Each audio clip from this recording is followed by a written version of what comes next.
ಅಜ್ಞಾನವೆಂಬ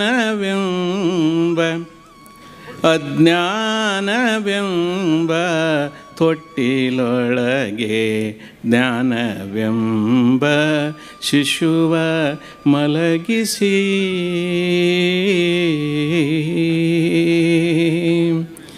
ಅಜ್ಞಾನವೆಂಬ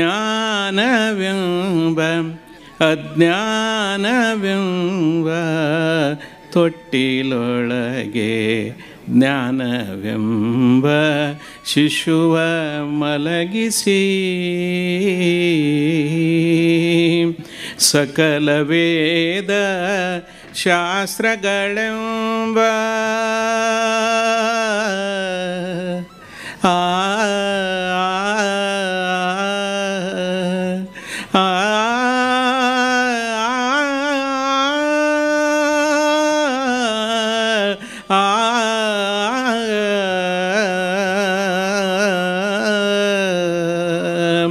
ಸಕಲ ವೇದ ಶಾಸ್ತ್ರಗಳೆಂಬ ನೇಣ ಕಟ್ಟಿ ಪಿಡಿದು ತೂಗಿ ಜೋಗುಳ ಪಾಡುತ್ತಿದ್ದಾಳೆ ಭ್ರಾಂತಿ ಎಂಬ ತಾಯಿ ಅಜ್ಞಾನವೆಂಬ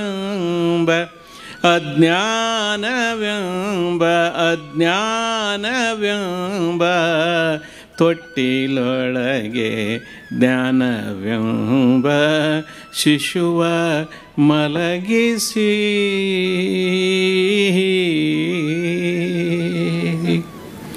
ಶಬ್ದದೊಳಗೊಂದು ಚಿತ್ರ ಕೊಡ್ತಾರೆ. ನೀವು ಕಲ್ಪನಾ ಮಾಡಿಕೊಡ್ರಿ. ಒಂದು ತೊಟ್ಲ, ಒಂದು ಶಿಶು.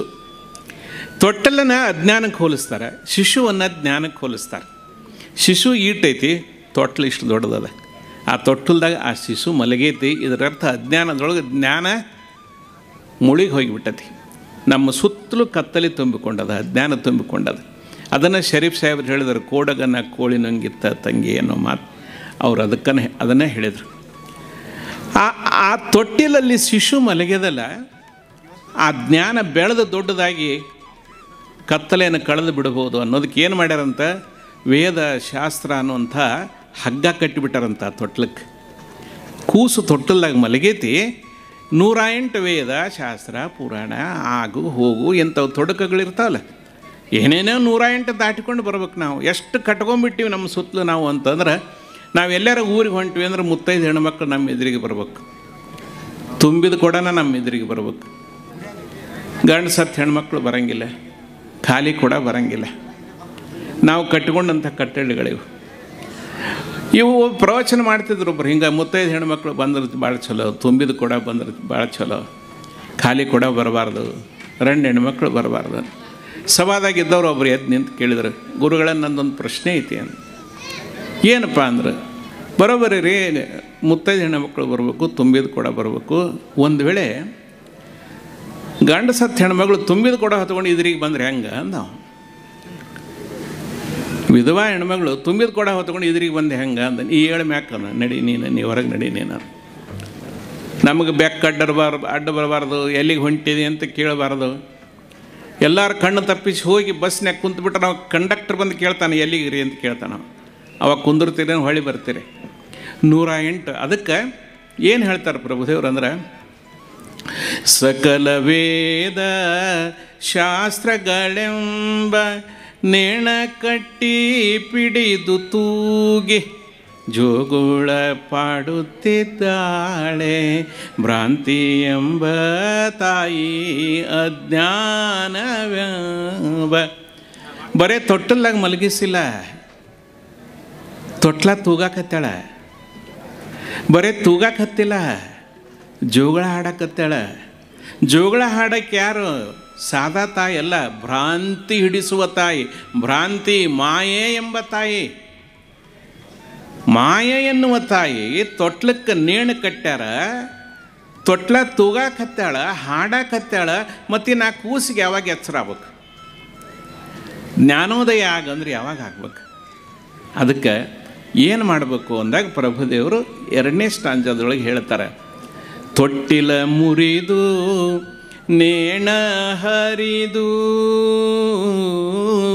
ತೊಟ್ಟಿಲ ಮುರಿದು ನೇಣ ಹರಿದು ಜೋಗುಳನಿಂದಲ್ಲದೆ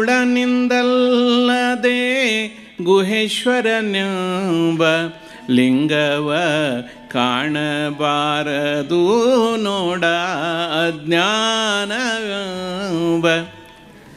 ಮೊದಲ ಆ ತೊಟ್ಲ ಮುರಿ, ಆ ಹಗ್ಗ ಹರಿ, ಬಾರ್ಕಲ್ ತಗೋ ಕೈಯಾಗ ಒಂದು ಭ್ರಾಂತಿ ಎನ್ನುವ ತಾಯದಲ್ಲಿ ಬಡ್ತಾ ಪಡೆದು ಓಡಿಸಕ್ಕಿನ ಅಂತ ಹೇಳ್ತಾನೆ.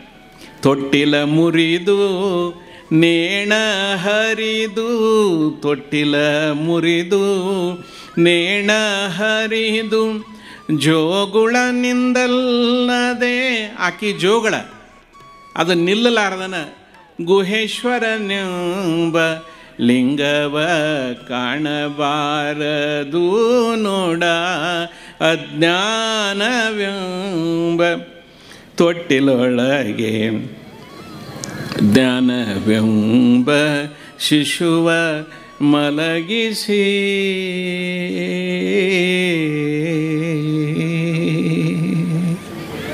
ಇಷ್ಟದ. ಅದಕ್ಕೆ ನಾವು ಇಂಥದ್ದೆಲ್ಲ ಕಟ್ಕೊಂಡು ಬಿಟ್ಟಿವಲ್ಲ. ಕೃಷ್ಣಾ ನದಿಗೆ ಸಮೀಪ ಇರೋಂಥವ್ರು ನೀವು. ಕೃಷ್ಣಾ ನದಿ ದಂಡಿಗೆ ಆ ಕಡೆ ಊರಿಗೆ ಭಜನಿಗೆ ಹೋಗ್ಬೇಕಾಗಿತ್ತು. ಈ ದಂಡ್ಯಾಗ ಕುಂತಾರ. ಆಯಿತು, ಆ ಕಡೆಯಿಂದ ಡೋಣಿ ಬರಬೇಕು. ಅದು ಬರುತ್ತಾನ ಮತ್ತು ಸುಮ್ಮ ಕುಂತೇನು ಮಾಡೋದು ಅಂತ ಒಬ್ರಿಗೊಬ್ಬರು ಭಜನೆ ಮೇಳದವರು ಒಂದಿಷ್ಟು ಹಂಗೆ ಗಾಂಜಾ ಹೊಡ್ಯಾಕತ್ತಿದ್ರು. ಇವ ಅಷ್ಟು ಗಾಂಜಾ ಹೊಡೆದ, ಅವನ ಕೈ ಕೊಟ್ಟ, ಅವ ಅಷ್ಟು ಗಾಂಜಾ ಹೊಡೆದ. ಒಟ್ಟು ಅನ್ನೋದ್ರಾಗ ಬಂದು ಡೋಣಿ ಕಟ್ಟಿದ್ರು. ಬಂತು ಡೋಣಿ ಕಟ್ಟಿದ್ರೆ ಹತ್ತಿರ ಎಲ್ಲರೂ ಹತ್ತಿದ್ರು.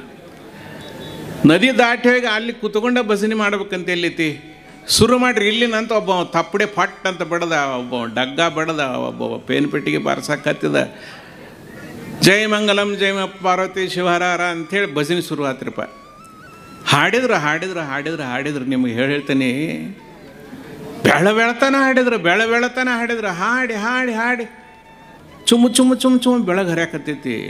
ನದಿಯಾಗ ಅದಾರ. ಥಂಡಿ, ಬೆಳಗ್ಗೆ ಥಂಡಿ ಹಂಗೆ ಇವ್ರಿಗೇನು ಏರಿತ್ತಲ್ಲ ನೆತ್ತಿಗೆ ಅದು ಇಳ್ಯಾಕೆ ಹತ್ತು.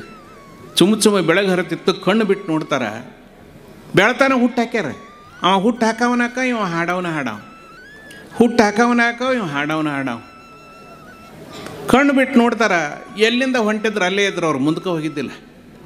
ಬೆಳತಾನ ಹುಟ್ಟು ಹಾಕ್ಯಾರ, ಮುಂದಕ್ಕೆ ಹೋಗಿಲ್ಲ. ಯಾಕಂತ ನೋಡಿದ್ರೆ ಆ ಡೋಣಿ ಹಗ್ಗ ಏನು ಗೂಟಕ್ಕೆ ಕಟ್ಟಿದ್ರಲ್ಲ, ಹಗ್ಗನ ಬಿಚ್ಚಿದ್ದಿಲ್ಲ ಅವರು.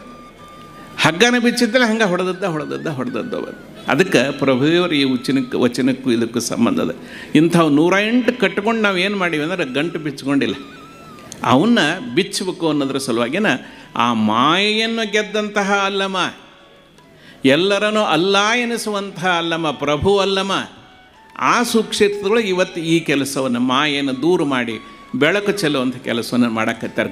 ನಾ ಹೇಳಿದ್ನಲ್ಲ, ಎಂಜಿನಿಯರ್ ನನಗೆ ಹೇಳಿದರು ಅಂಥೇಳಿ. ಯಾರ್ಯಾರಿಗೆ ಹೆಂಗೆ ಗೊತ್ತಿಲ್ಲ. ಒಬ್ಬ ಹೆಣ್ಮಗಳು ಗಂಡನ ಕಾಡಬೇಡಿ ಹೊಸದೊಂದು ಬಂಗಾರದ ಸರ ಮಾಡಿಸಿ ಕೊಳ್ಳಾಗ ಹಾಕ್ಕೊಂಡಿದ್ಲು. ಮತ್ತು ಹೊಸ ಸರ ಮಂದಿ ನೋಡಲಿಲ್ಲ ಅಂದ್ರೆ ಕೊಳ್ಳಾಗ ಹಾಕ್ಕೊಂಡದ್ದು ಏನು ಪ್ರಯೋಜನ?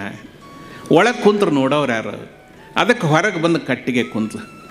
ಒಂದು ಮುಂಜಾನಿಂದ ಹೊತ್ತು ಮುಣಗತನ ಕುಂತರು. ಒಬ್ಬರ ಎಕ್ಕ ಸರ ಹೊಸದು ಮಾಡಿಸೀನು ಅಂತ ಕೇಳಿಲ್ಲ. ಯಾಕಂದ್ರೆ ಸರ ಎಲ್ಲ ಹೊಸದು ಮಾಡಿಸ್ಯಾಳ, ಮೈ ತುಂಬಿ ಸರಿಗೆ ಹೊತ್ಕೊಂಡು ಕುಂತಾಳೆ. ಹೆಂಗೆ ಕಾಣಿಸ್ಬೇಕದು? ಆಕೆಗೆ ಸಿಟ್ಟ ಬಂತ್ರಿ. ಯಾರು ದಾರ್ಯಾಗ ಬರಬೇಕು, ಏ ತಮ್ಮ ಈಗ ಬಂದೇನ ಅನ್ನಕ್ಕೆ ಹಿಂಗೆ ಸರಿಗೆ ಮ್ಯಾಗ ಹಾರಿಸಿ ಹಿಂಗೆ ಹೊತ್ಕೊಳ್ಳೋಕೆ. ಹ್ಞೂ ಯಾಕ ಅನ್ಬೇಕು. ಅವ್ರು ಈಗ ಕೊಳ್ಳೆ ಯಾಕೆ ನೋಡಕ್ಕೆ ಹೋದ್ರೆ ಅವರು ತಮ್ಮ ಪಾಡಿಗೆ ತಾವು ಹೋಗಿದ್ರು. ಆಕೆಗೆ ಸಿಟ್ಟು ಬಂದು ಏನು ಮಾಡಿದ್ಲು ಅಂದ್ರೆ, ಎದ್ದು ಬಡ ಬಡ ತಮ್ಮ ಮನೆ ಹಿತ್ತಲ್ದಾಗ ಹೋದ್ಲು. ದೊಡ್ಡ ರೈತರ ಮನೆ, 8 ಎತ್ತಿನ ಕಮತ, ಸೊಪ್ಪಿ ಬಣಿವೆ, ಅನಾಡ ಸೊಪ್ಪಿ ಬಣಿವೆ. ಅದು ಮ್ಯಾಕ್ ತಲೆ ಎತ್ತಿ ನೋಡ್ಬೇಕು, ಅಷ್ಟು ಹತ್ರನ ಸೊಪ್ಪಿ ಬಣಿವೆ. ಆ ಕಡೆ ಈ ಕಡೆ ನೋಡಿದ್ಲು. ಬಡ ಬಡ ಕಡ್ಡಿ ಕೆರೆದು ಬಣಿವಿಗೆ ಬೆಂಕಿ ಹಚ್ಚಿಬಿಟ್ಲು. ಕಡ್ಡಿ ಕೆರೆದು ಬಣಿವಿಗೆ ಬೆಂಕಿ ಹಚ್ಚಿ ಬಂದು ಹಿಂಗೆ ರಸ್ತದಾಗ ಕುಂತಾಳೆ. ಎದೆ ದಬ್ಬ ಬಡ್ಕೊಳಕತ್ತಾಳೆ. ಎದೆ ಮ್ಯಾಗಲಿ ಸೆರಗ ತೆಗೆದು ಹೋಗೋದು ಎದೆ ಬಡ್ಕೊಳಕತ್ತಾಳೆ. ನಮ್ಮ ಬಣಿವಿಗೆ ಬೆಂಕಿ ಹತ್ತಿತ್ತು ಬರ್ರಿ ಅಂತ. ಪಾಪ ಓಣಿನ ಮಂದಿ ಹಂಡೆ ಅನ್ನಲಿಲ್ಲ, ತಪ್ಪೆಲೆ ಅನ್ನಲಿಲ್ಲ, ಕೊಡ ಅನ್ನಲಿಲ್ಲ, ಬಕೀಟ್ ಅನ್ನಲಿಲ್ಲ. ಕೈಗೆ ಸಿಕ್ಕದ್ದು ತೊಗೊಂಬಂದು ಬಣಿವಿಗೆ ನೀರು ಹೋಗಿ ಬೆಂಕಿ ಆರಿಸಕತ್ತಾರೆ. ಅದು ಬೆಂಕಿ ಬೆಳಕು ಈಕಿ ಎದೆ ಮ್ಯಾಗ ಬಿದ್ದು ಮೊದಲ ಹೊಸ ಸರ ಮತ್ತೊಟ್ಟು ಝಗ್ ಝಗ್ ಝಗ್ ಅನ್ನೋದು. ದೂರ ನಿಂತಿದ್ದು ಒಬ್ಬ ಹೆಣ್ಮಗಳು ಗಾಬಾರಿಸಿ ಸನ್ಯಾಕೆ ಬಂದು, ಅಯ್ಯಕ್ಕ ಎಷ್ಟು ಪಕ್ಕ ಅಂತತ್ತೆಲ್ಲ ಹೊಸದು ಮಾಡಿಸಿ ಏನು ಸರ ಅಂತ ಕೇಳಿದ್ಲು. ನನ್ನ ಮಾರಿಗಿಲ್ಲ ನಡೆಯಲಿ ಅಂತ. ಇದ ಮಾತ ಮಧ್ಯಾಹ್ನದ ಕೇಳಿದ್ರೆ, ನಾ ಯಾಕೆ ನಮ್ಮ ಬಣಿವಿಗೆ ಬೆಂಕಿ ಹಚ್ತಿದ್ದೆ ಅಂದ. ಬಣಿವಿ ಸುಟ್ಟೋತು ಈಗ ಬಂದು ಏನು ಕೇಳಕ್ಕೆ ನಡಿ ಆ ಕಡೆ ಅಂತಂದು. ಬಣಿವಿ ಸುಟ್ಟರು ಚಿಂತಿಲ್ಲ, ಕೊಳ್ಳನ ಸರ ಮಂದಿ ನೋಡ್ಬೇಕು ನೋಡ್ರಿ.